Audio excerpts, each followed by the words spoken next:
保安工作咧，如何保障我哋嘅安全咧？咁大家知唔知保安員每日嘅工作啊做啲咩咧？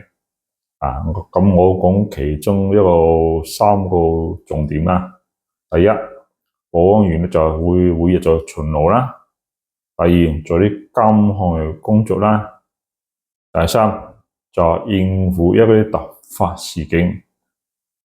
咁每個保安員咧都需要去巡邏，睇下大廈嘅設施正唔正常啦。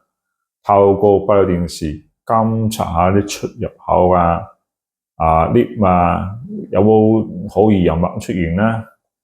第三咧就係處理特別突發投訴，例如爆喉玩 lift 諸如此類突發事件啦。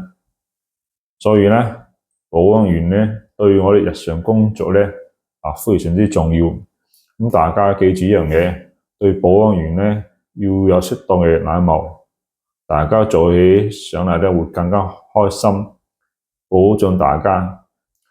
同時咧，保安員咧亦都係一個守護我哋一個安全嘅大使。